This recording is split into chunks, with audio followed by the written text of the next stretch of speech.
Welcome, everyone. I hope you're looking forward, as I am, to another meeting of Masters Evaluation.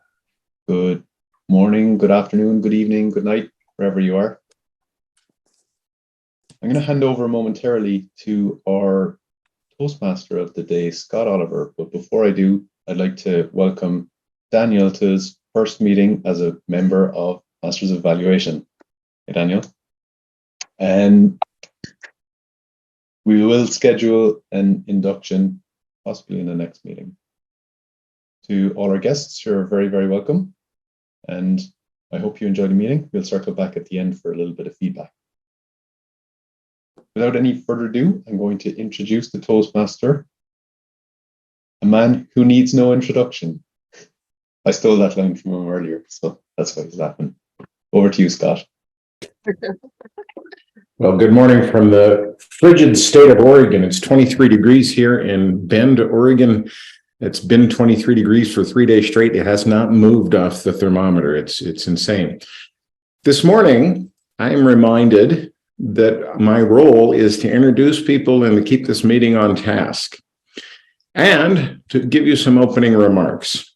I reached out to Vicky just the other day and asked her, at what point do I introduce the theme? She says, well, you're a little late now. Well, good for me for introducing the theme a little late now.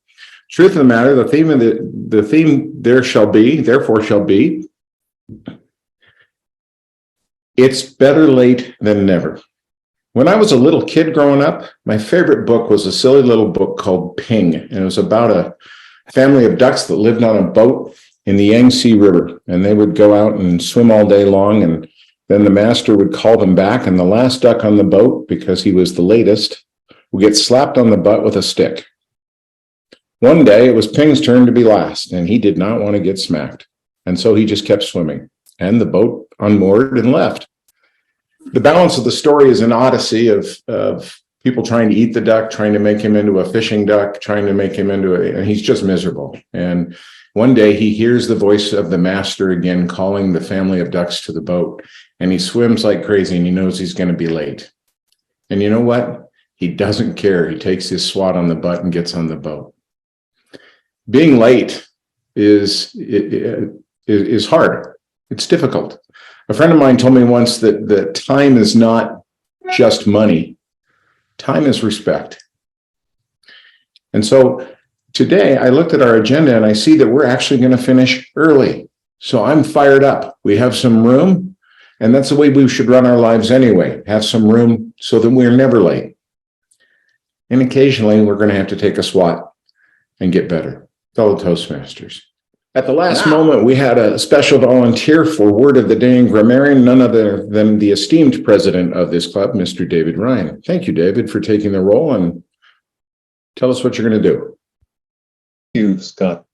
My role as grammarian and that counter, I'm going to take note of those uses of filler words like the as, the ums, and hopefully that's the only time I'm going to use those words this morning. I'm also going to take note of clutch words, ums, and I'm going to introduce a word of the day, but not just one word of the day today, 2 words of the day. And the words of the day, I saw this video on YouTube recently, and it was harking back to COVID, and it addressed some of the names of Micron, and linked it to the origins of mega and micro, basically, is what this video was about. And it went back to the Greek alphabet, Omega and Omicron. Omega was the long O, and Omicron was the short O. And that's why we have mega, meaning extremely large, and micron, or micro, meaning extremely small. Okay. So the 2 words of the day today are mega and micro. Back to you, Mr. Toastmaster. David, thank you. I hope that I don't make too many mega mistakes and can keep it all on the micronomer. Never mind. I tried. Okay, so let's move right along. So let's hear from the functionaries. Our word of the day, Contour and Grammarian. David, please. Thank you, Madam General Evaluator, Judith.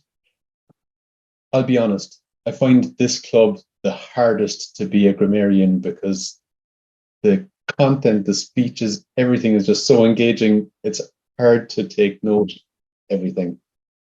I counted around 13. No, I'm wrong. I'm doing the math wrong. 17 instances where mega or micro were used. And I think Shantae has to have the award for most uses of mega with 3 times in one sentence. It was a slow start for mega. Micro was leading for the first 5-10 minutes, but by the end, mega is being used everywhere. Mega applause for everyone for using the words of the day. Quick note on clutch words. There was a few ums and ahs. I'm not going to call anyone out, but I did want to call out one thing that I noticed, and that's the use of the little filler, you know. And I caught it in 2 or 3 different speeches. Again, I'm not going to name anyone. You can all just take note of it and try to spot yourself using it next time. But it does take away from the flow of the sentence and the thought. And we know that we know this. You don't need to tell us that we know this. So one thing to watch out for. There was, in the topics especially, there was some lovely alliteration. Love, light, linger, laugh, lovingly. Really nice stuff. And one other point, use of language that I wanted to call out in Harold's speech. One thing I noticed, Harold, you used the word depressed at the end for King Robert. He was depressed in the sense that he was pushed down. But when you said it first, I misinterpreted and thought he was depressed, as in mentally depressed. Say. And so maybe there's an opportunity to pick a slightly different word there that has the pushed down meaning, but not the depressed mentally meaning, because you were really conveying the opposite. One final point. John used in back-to-back sentences, point about Viagra, and then he was looking for direction.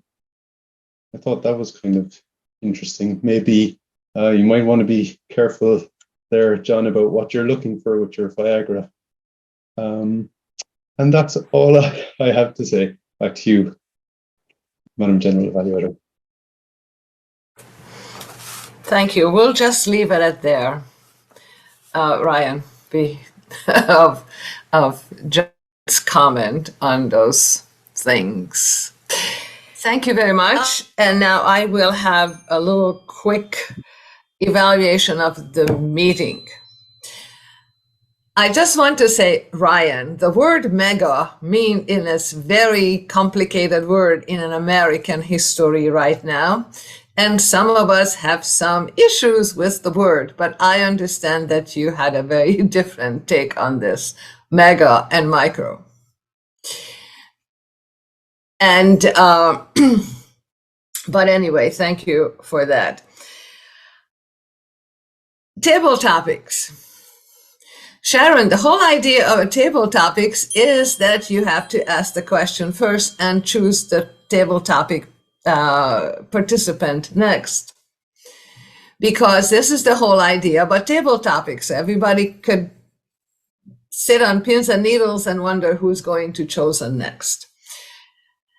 And secondary is maybe next time would be a good idea to do a PowerPoint presentation, because it was really hard to see those various images on the screen. And then I have another question that you asked Barbara Allen a question and said that we have a rule that the guest will have to answer the question that I wasn't aware of. So I am sorry about that one. And and then I just want to say something to Harold. Harold, when you talk about a book, you have to tell us about a book a little bit more, and don't assume that we have any idea what that book is, or we ever heard about it or read it. So it would be a good idea. This is just my thing, is that when you mention the book, tell us a little bit about the author and tell us about what the book is about, so we actually can learn something while you are mentioning this in your speech.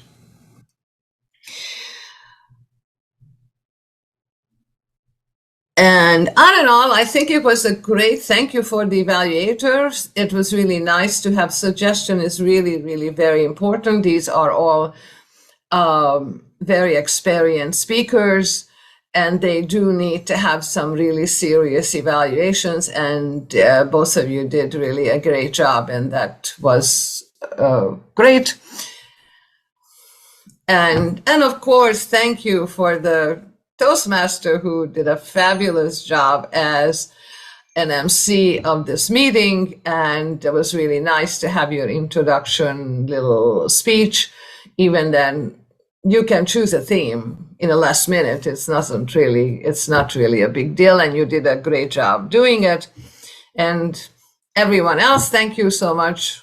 It was really a great meeting. And now back to you, Mr. Toastmaster. Thank you so very much, Judith, and your kind words are appreciated. My role is coming to a close. My job now is just to hand control, which I'm more than happy to do, to our esteemed president, David Ryan. Mr. Ryan, you are up, sir. Mm-hmm. Thank you. It's not that too often I'm introduced with a sir, actually. Feels good.